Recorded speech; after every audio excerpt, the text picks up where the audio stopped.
Hi, everybody. All right, the second section of Beowulf in our abridged version was really short. Basically, the entire thing was about Grendel's mother and Beowulf's encounter with Grendel's mother. So we read all of that yesterday. So if you remember, when Grendel's mother came to Herit, she basically just took one thing, where she killed one person. That was Hrothgar's closest friend and advisor, which could not have been a coincidence. She took one thing, that was Grendel's arm. She took it back to her lair.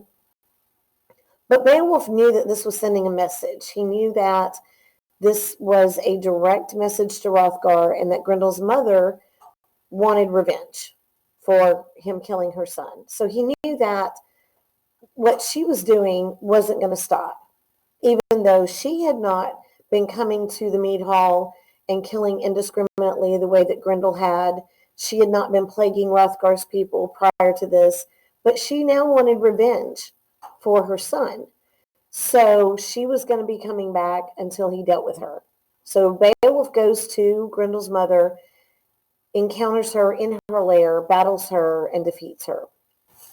And all of that took place in our abridged version in basically just one day. So we read all of that yesterday, which means that today we are starting the third section.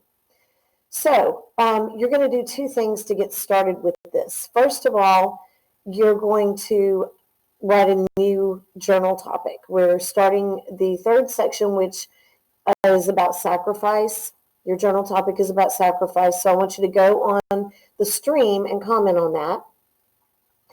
Then we're still going to work with our second set of vocabulary, though. We're not going to move on to the third set of vocabulary yet.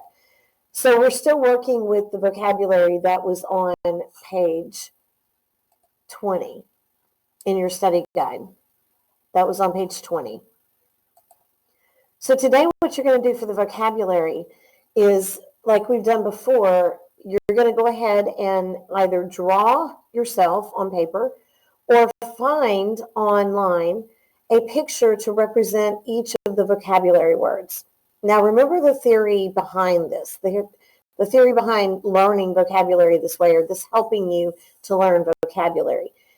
The theory is that when you look at the definition of the word, you imagine something in your mind. Okay, you imagine what that looks like, whatever the definition is. So if you can either draw a picture of what you're imagining or find a picture that you feel represents the definition of this word, then studying that picture along with the definition is going to help you make that connection between the word and the definition so that you remember it later and so that you learn it better. So that's the theory. So we're going to do pictures today. Draw or find online one picture to represent each vocabulary word in Beowulf Set 2. So remember to write the word or type the word and then provide the picture that you feel represents that word. Okay, then we're going to go on. We're starting the last section of Beowulf today. So we're going to read parts 14 through 15. And if you look at the online version, the title above part 14 is The Final Battle. So this kind of gives us a little preview of what's going to be happening here.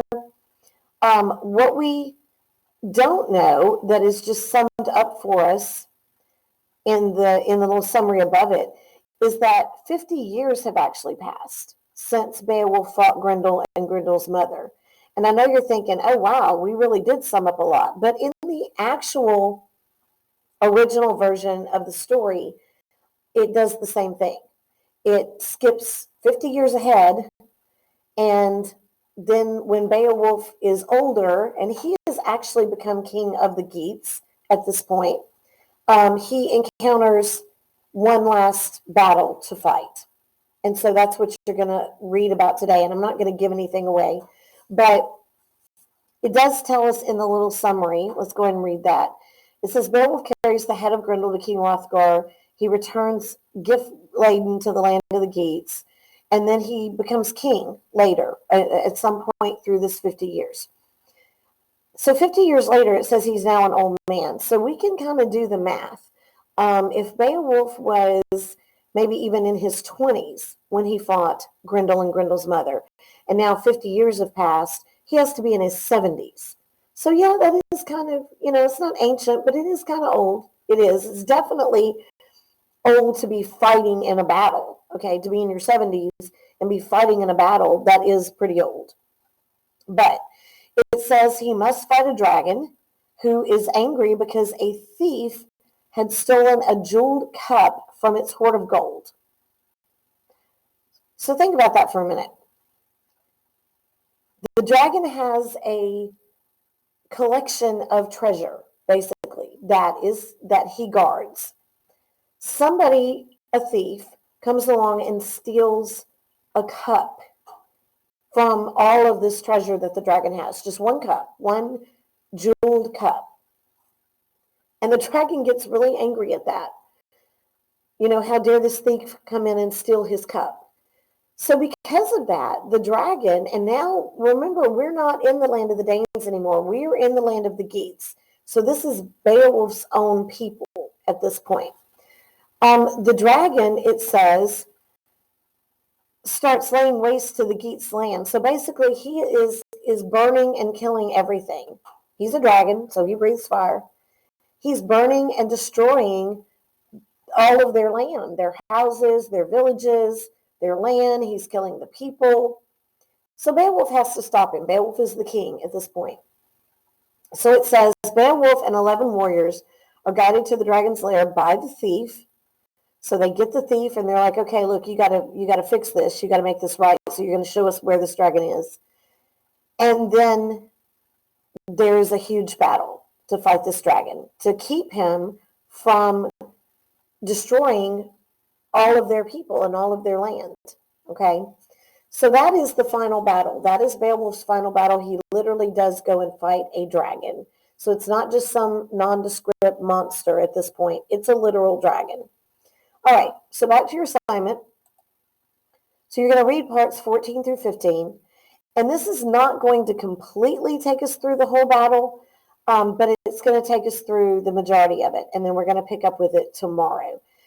So on your study guide, I just want you to answer 3 questions on page 26 that are about the reason for this battle and some of the outcomes of what's happening in the battle at the time that you stop reading.